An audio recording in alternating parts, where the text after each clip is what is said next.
Well, we've got some. Let's see, we got some email to get to. All right, let's do that. Little email from fans who think that they can submit stuff that would be of interest to us. Okay. It's time for the Classic Metal Show to start begging for email. What the hell is email? Def sent me an email. Well, when you figure it out, email me. And here's your loser beggars, Neely and Chris. You've got mail. That's Wendell and Chris to you, Red.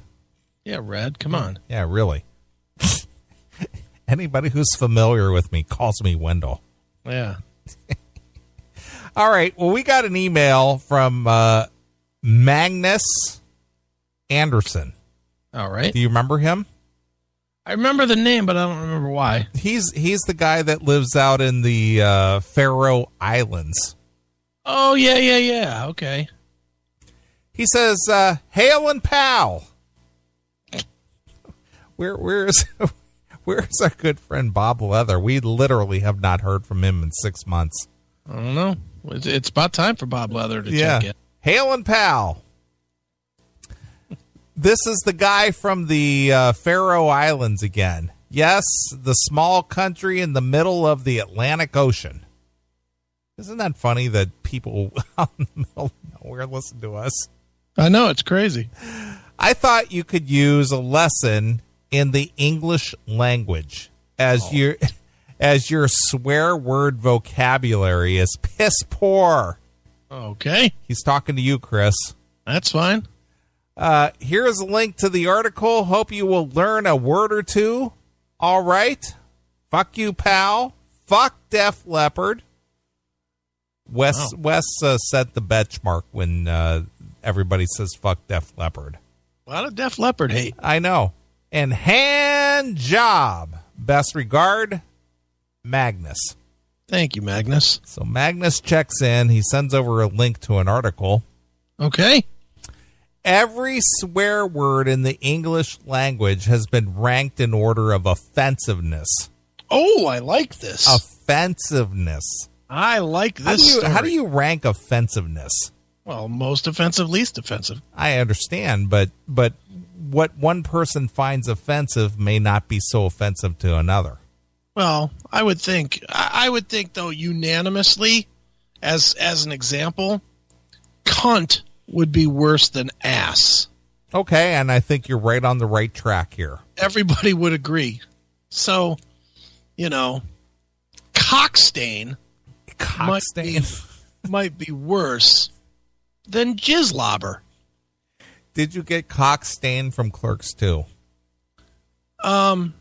No. I actually was writing today on the new book, and I have a story about... Is that the title of the chapter, cockstain? No, it's not. I'll tell you real quick the message to this. It was in Korea, one of the places you get your dick sucked was in the barber shop. I hope you're not running for president. Oh, sorry. I'm not going to be able to be, city councilman. Sure. I'm president. But I was writing about how the barber lady, what do they call those? Is that still barber? Beautician or barber? Yeah. She started rubbing my cock. The barber rubbed your cock? Yes. Did she have a pair of scissors in her hand? I'll tell the whole story. I don't care if people hear it or not. It Wait was a minute. one of those things. That's kind of a leap from the top of your head to your cock. Well, was she trimming your pubes? No, it was a thing. Was that that they trim your hair and rub your cock? That you get blown in the barber shop. Is that like patting the top of your head and rubbing your belly at the same time? Exactly. Exactly right. But no, when I had been there, I was early off there. Okay.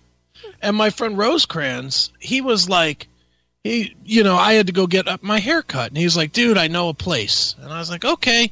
And he was like, yeah, I got to go get some stuff anyway off post. So we took off post. And he takes me to this fucking, like, deserted neighborhood. And I'm like, Jesus. Was it Gary, Indiana? No, it was the equivalent in Korea. Okay. It was just a ghetto. Did you say like, Gary, Indiana? Yeah, pretty much. So we get into the place, and it's literally as big as my office here. What do you think that is? Like 200 square feet, maybe? I don't even think it's that much. Yeah, I mean, it's small. And it literally has 2 barber chairs in it. Okay. It's 2 little barber chairs in it, and 2 mirrors and 2 sinks. Did they come in singing, I'm the barber of Seville, Figaro, Figaro? It's Korean women. So we go in, and Rosecrans sits down, and I sit down. And the Korean lady calls out in Korea that there's another customer. So this other girl comes in. Okay. So they start cutting our hair, and they're just, it's an army haircut. The hair on the top of your head, right? On the top of my head. Okay. So it's an army haircut, and she's cutting my hair and shaving the sides or whatever. Okay. And next thing I know, she starts rubbing my dick. And I'm like, and I'm just all I was wearing. I wasn't even wearing underwear. I was wearing just a pair of spandex. Spandex. Yeah, just 1987 or whatever. In the army. Well, I was off duty. I wasn't working. I was off. Okay.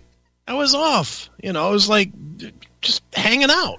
All right. Getting a haircut. All right. And so she starts rubbing my dick in the spandex, and next thing I know, I got pre-cum coming through the fucking spandex. Nice. So that's where I came up with the cum stain thing. What did she do with the scissors?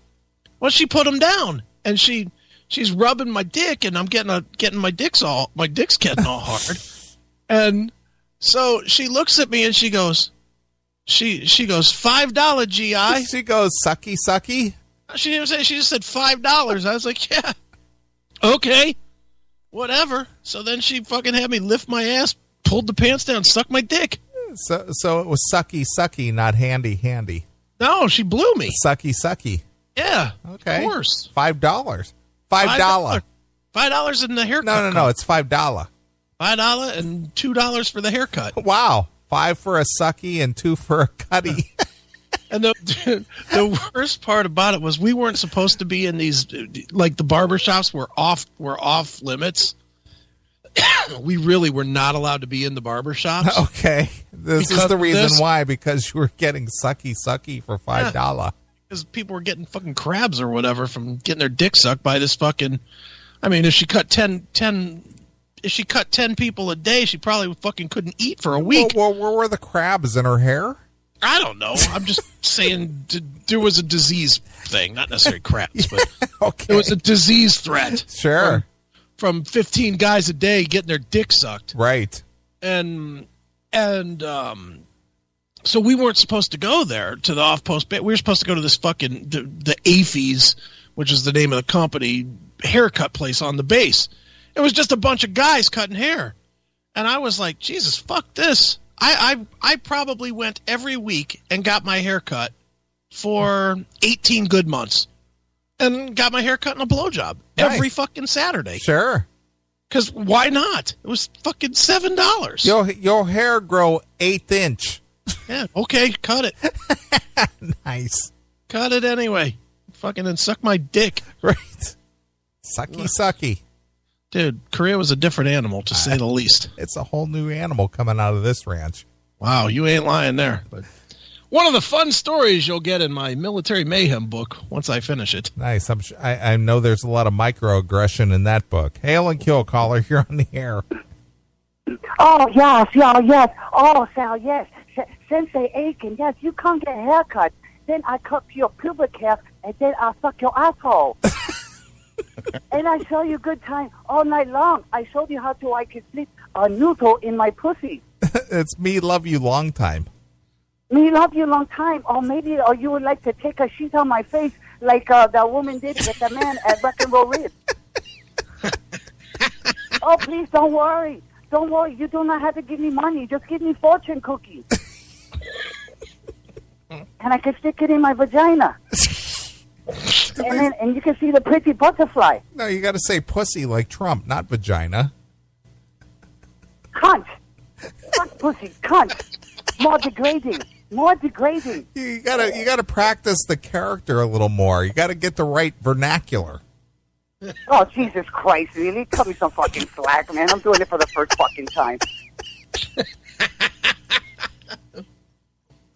Or like in the words of Harry Chapin, a bunch of fucking plants laying up all up in the grass. Come here, slant eyes. I'm gonna fucking blindfold you with dental floss. You fucking Jesus. Racist oh, much? sexy girlfriend. Oh, Nice long nug dong.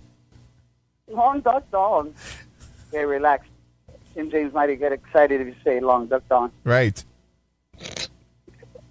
Okay, fuck you, pal. Hand job. Rufo, fuck you. Tim James, take care, buddy. Rufo gets a fuck you, and Tim James got to take care of you, buddy. That's good. It's progress. Tim has stepped up. He's on the first rung of the ladder now. He is. So this book, you think the Korea book might eliminate me from contention for presidency? I think so. I think you've already disqualified yourself from contention for presidency here in the near future. That's too bad. Yep. I think you're out. Well, I'll just say to people, and I haven't even shared any of it with you yet, it's almost half done. And yeah, it is dirty. It's probably dirtier than most of the shit we do on the show. Sure. Because I just wrote the way it was, and I've been actually working with a buddy of mine that was there with me, who was my running partner, and he remembers a lot of shit that I don't remember, which is great because, I was always so fucking out of control that it's good to have somebody that was sort of in control to kind of guide these stories around a little bit. So, yeah, you guys are in for I don't know if I'd say a treat. It depends on what you like. You like me being a filth mouth? Wow, you're going to like this book. So, oof. It is definitely whatever the Antichrist would be to Little Victories and Call Me Chris. Sure. Will be this military book. No wonder your wife divorced you, you degenerate. All right, so stop telling me the perks and tell me the negatives.